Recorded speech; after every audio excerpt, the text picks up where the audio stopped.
Ang baboy may merienda. Tapos? Ang tagalaga, walang merienda.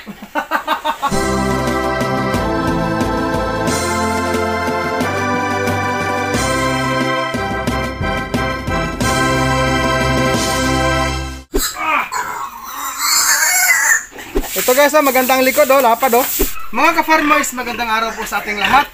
Welcome back po sa aking channel. Samahan niyo po ako ka-farmers sa ating video ngayon dahil gusto kong i-share sa inyo, i-silo or silo means ilipat ko po ang isang baboy ko na anak ni Mother Pig na meron pong yellow or tag. No?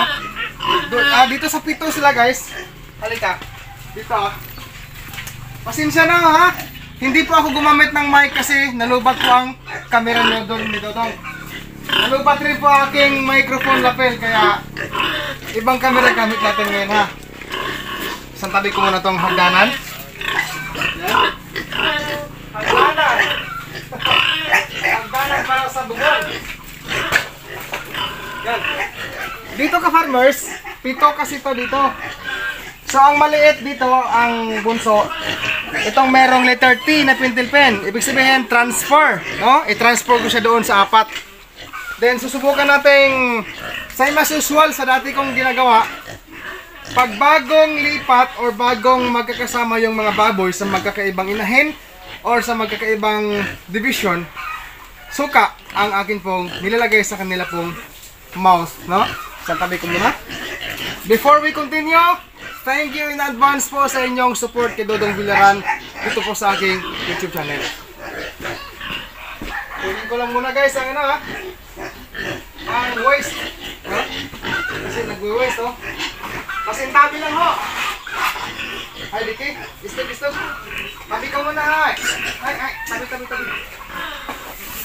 Tabi ka. Yan. Alisin natin ang waste, no? Pasintabi lang ha, mga ka-hog racers, ha? Tayong mga hog racers, sanay na po tayo sa ganitong trabaho. Bawal po ang maarti sa hog racer, no? O hog racing. No, kailangan natin ano eh. Okay? So, gusto ko lang po i-disclaimer. Nakabili pala ako by the way ng ano kahapon. Sprayer for disinfection. So, hindi pa ako nakapaglinis ha, i-clarify ko lang ha, kasi merong mga vigilante paningin dyan eh. Clarify ko lang, hindi pa ako nakapag general cleaning this week sa aking babuyan, no? Okay, magsimula na tayo.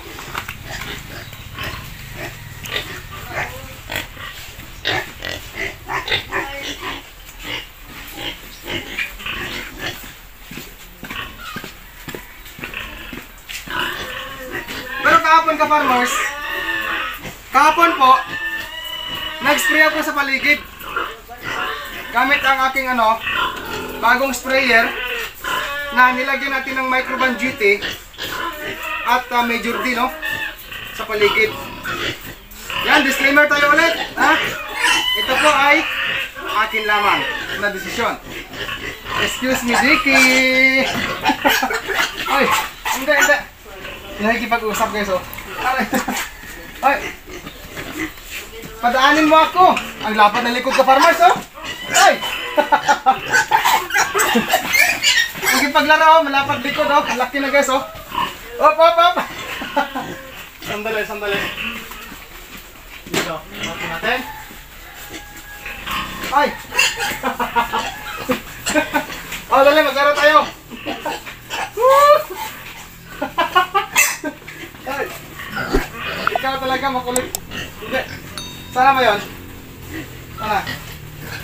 Ay, ito. Ay, huwag mong takot.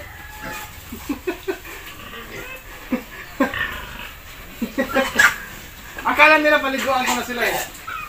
Okay. Lipat natin itong isa. Medyo maliit ito eh. Ay!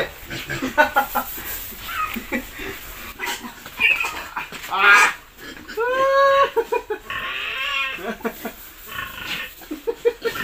Natutuwa ako sa mga baboy ko. Sandali. Okay. Ang ganda ng katawan guys, oh. Starter pa to guys, ha? Ay, padaanin mo ako.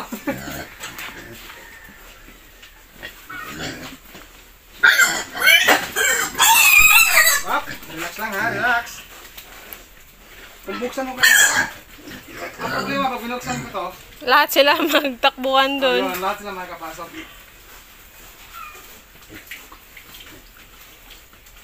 Try ko guys ha, try kong buhatin. Ayaw ko po masyadong masigla sa pagkilos. Ayaw ko pong lakasan ng kilos ko kasi lalo sila ma-stress. Ikaw, anong problema mo? Ha?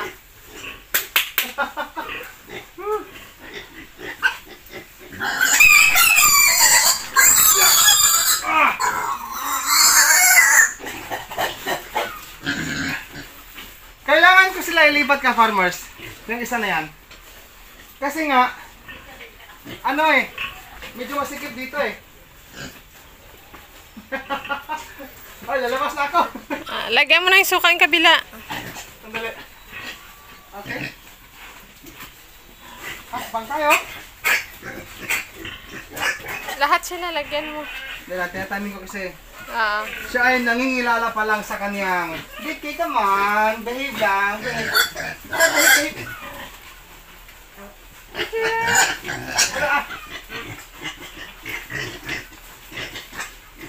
Sige ha, ito na lang gawin natin. Yan. Guys, disclaimer lang ha, wala akong choice, kailangan kong gawin to. Kasi kung habol-habulin ko siya, mas stress po siya palagi, no? So ito lang guys, oh. Ingat lang po tayo na hindi matamaan yung mata sa baboy suka kasi maaslom to eh. Aslom is Asim. maasim, no? Sour. So ano lang, ganito na lang ha. Ito kasing mabait to eh. Hindi ka?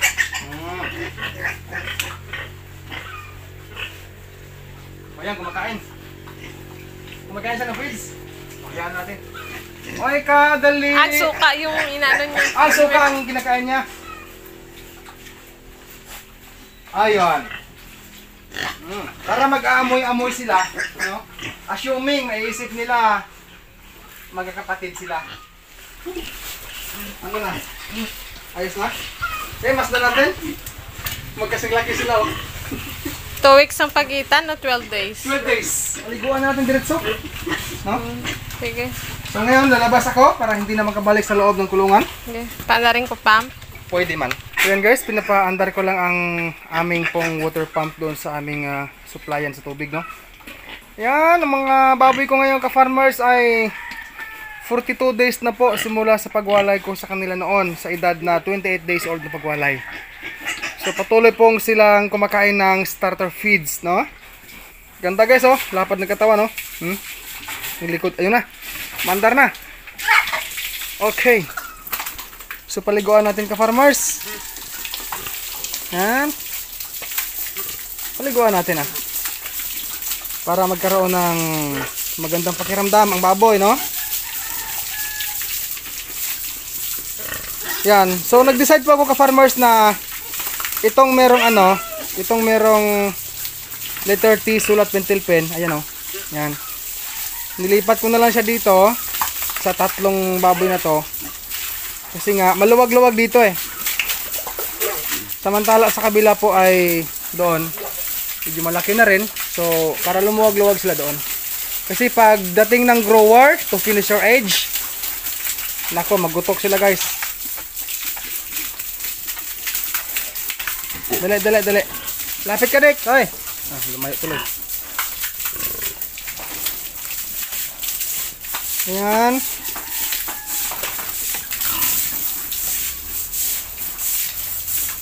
Brush. Bumili ako ng brush kay farmers, oh. Ayan. Ito guys, magandang likod, oh. Lapad, oh. Oh, diba? Ang ganda. Kailangan pong bawasan guys ang baboy dito sa kabilang division na to sa 7 piraso kasi nga ano na sila eh, unti-unti na pong gagutok o sumisiki po. Yan. So yung binabala ko guys na binabala ko na additional na isang gelt or dumalaga na gawing inahin. Either doon sa tatlong magkakapatid or dito na to. Pinag-aralan ko pa guys eh. Maganda guys, oh. Tingnan mo. Malapad yung likod. Yan. Dalawa sila yun. Yan isa. Okay. Yan, happy farming mga ka-farmers. Happy farming. So pinapaubos ko na lang yung 3 sacks na naiiwan na starter. No?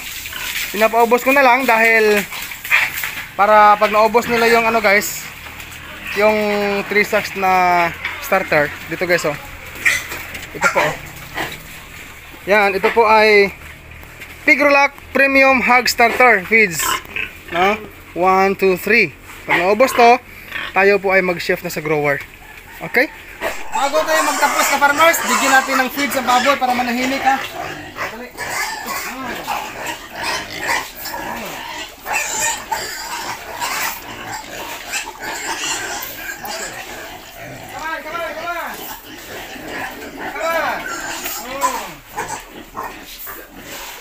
Wala pa ho oras sa kain pero magmerienda tayo sa baboy.